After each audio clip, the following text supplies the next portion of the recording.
Bien, amigos, y tal como avanzamos, se encuentra con nosotros el ministro de la Presidencia, Álvaro Alemán. Este miércoles se cumplen los 100 primeros días del gobierno Varela y con él vamos a empezar esta entrevista y este tema. Gracias por estar con nosotros, señor Alemán, y vamos a empezar de inmediato.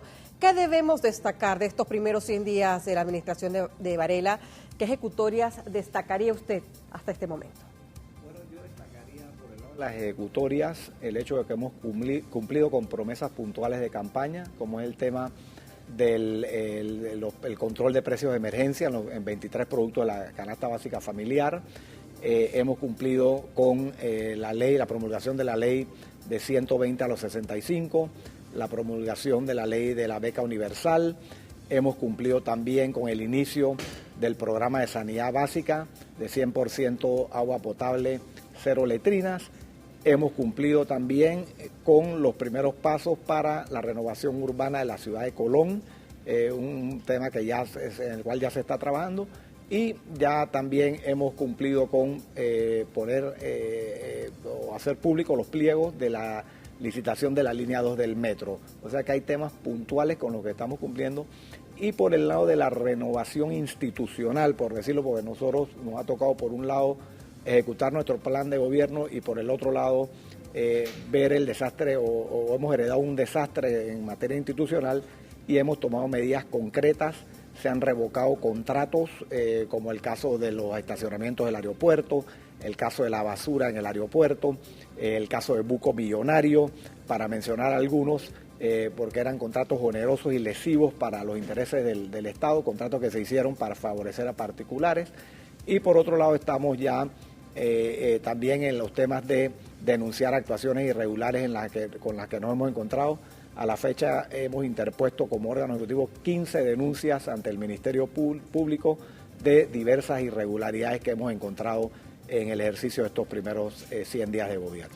Esa era mi segunda pregunta. ¿Cómo recibieron el gobierno? ¿Y les está costando poner esas cosas en orden? ¿Por qué tardan tanto esas auditorías?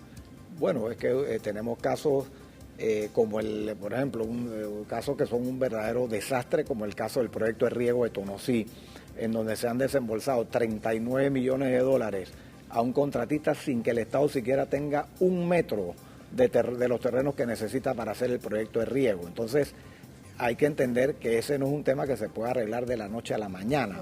Ese es un tema que requirió un análisis del contrato.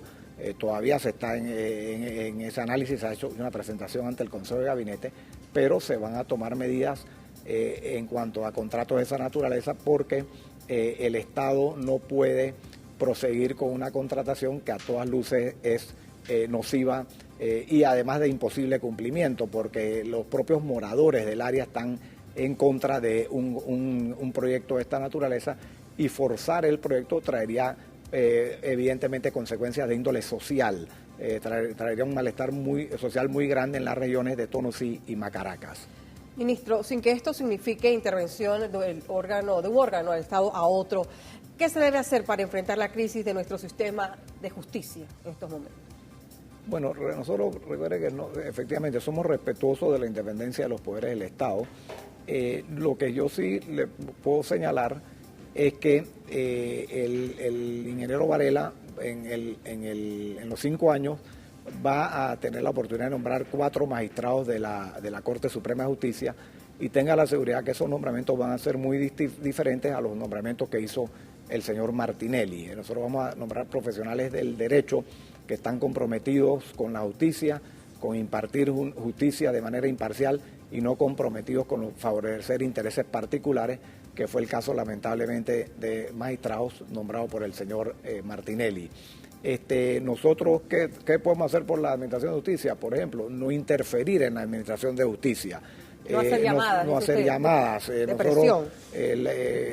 Las veces que me ha tocado 1 o 2 veces hablar con magistrados de la Corte ha sido por temas administrativos, temas de, por ejemplo, la Corte desea que se le devuelva el Palacio de Justicia, donde opera el INAC, la posibilidad de que eso se dé, temas en los cuales, porque la propia Constitución dice que los órganos actúan de manera independiente, pero en armónica colaboración, y a veces tiene que haber una interacción entre el Ejecutivo y el Judicial, pero en un marco de respeto, y eso ha sido así desde el 1 de julio para acá. Y por supuesto también otro tema que estamos viendo, a pesar de las estrecheces presupuestarias o el desastre financiero que hemos encontrado, estamos tratando también de dotar al órgano judicial con los recursos necesarios para que pueda llevar adelante sus funciones, aunque entendemos que no siempre se puede dar todo lo que aspira al órgano del Estado, ese órgano del Estado. Ahorita están discutiendo en la Asamblea de la Comisión de Gobierno un proyecto de ley que intenta darle algunos privilegios más a la gente que está en esa carrera judicial. Efectivamente, se está discutiendo el proyecto de ley de carrera judicial presentado por el órgano judicial, y en ese sentido nosotros hemos sido respetuosos. Eso fue presentado por el órgano judicial, compete al órgano legislativo, a la Asamblea Nacional, la discusión del proyecto y revisar el mismo, enriquecerlo si es del caso, y ya una vez si el proyecto de ley es aprobado en la Asamblea, ya le corresponderá al presidente revisar el mismo a fin de otorgar la sanción correspondiente. El problema es que es irónico, ¿no?, que mientras hay una política de austeridad en todo el Estado, pues el órgano judicial hable de privilegios, otras exoneraciones de impuestos a quienes trabajan en esa carrera. Correcto, bueno, yo no prefiero no opinar porque, como le digo, eso es un tema que se está discutiendo en la Asamblea, y una vez llegue a la Presidencia de la República corresponderá a la dirección legal, la dirección jurídica de la Presidencia, hacer las evaluaciones del caso y hacerle un informe al presidente con miras a que él tome una decisión en cuanto a la sanción del proyecto. Ministro, en el caso de las denuncias contra el magistrado Moncada Luna, ¿se debe investigar, debe ser separado del cargo a juicio de ustedes, por ejemplo?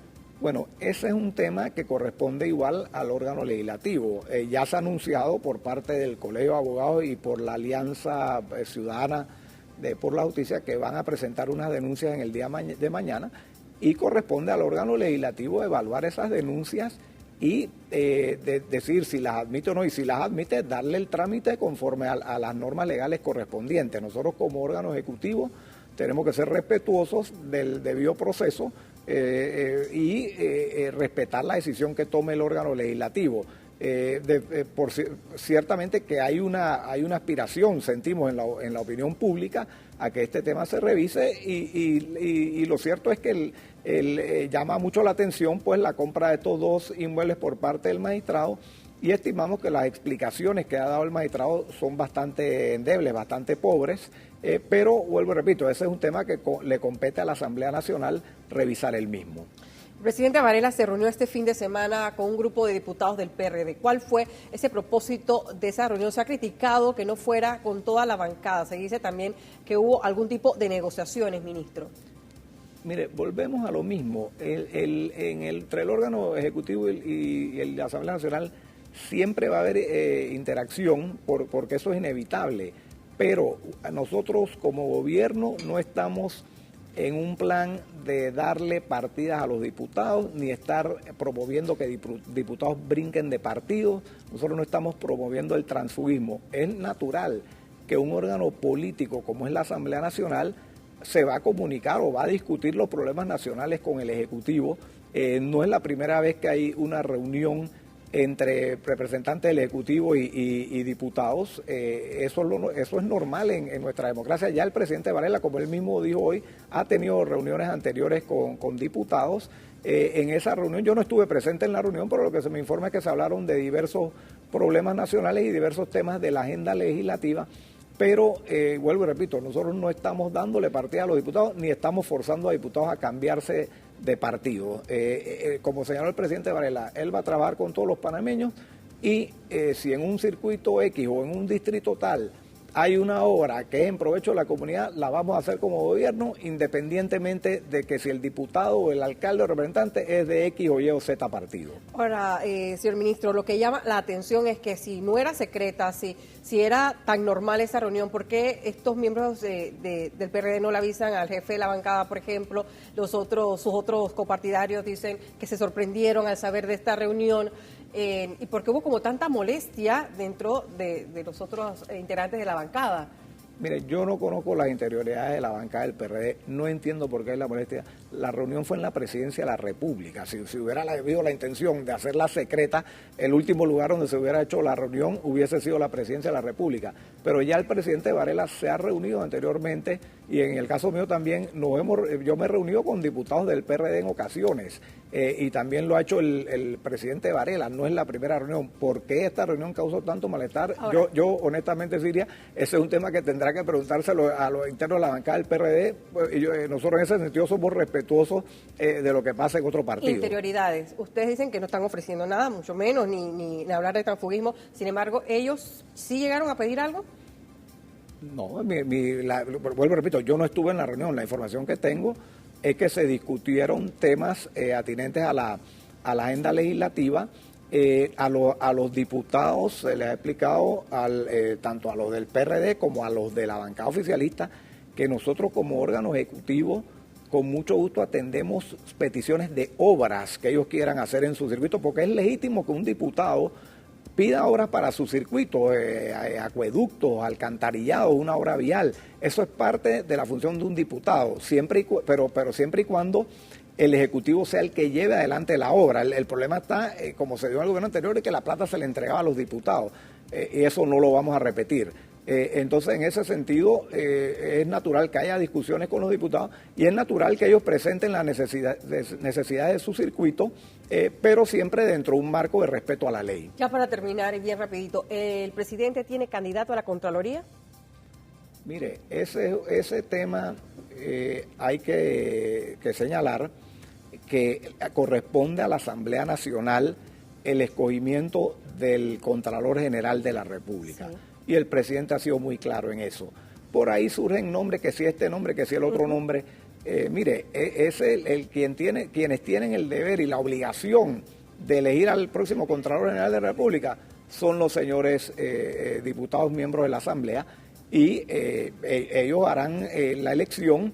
Y por supuesto como órgano ejecutivo tendremos que respetar la decisión que tome el órgano legislativo. Contestó, ministro. ¿Tiene candidato o no tiene candidato? Bueno, el presidente, candidato oficial no hay. Usted me puede mencionar un nombre y yo le digo si ese candidato tiene o llena los requisitos para ser contralor, y eso sería una opinión personal que yo le doy, pero no es que el presidente Varela ha señalado un candidato X o Y. Usted sabe que este es un país chico, siempre hay muchos rumores y por ahí, primero que si era Ávila tenía aspiraciones, después que si Bernabé Pérez, que si el otro Chen, que si Humber, que si tal, han mencionado varios nombres, pero vuelvo y repito, eso es porque este es un país que está acostumbrado a ese tema. Gracias. Pero vuelvo y repito, corresponde al órgano legislativo tomar la decisión. Amanecerá y veremos. Ministro, gracias por estar con nosotros.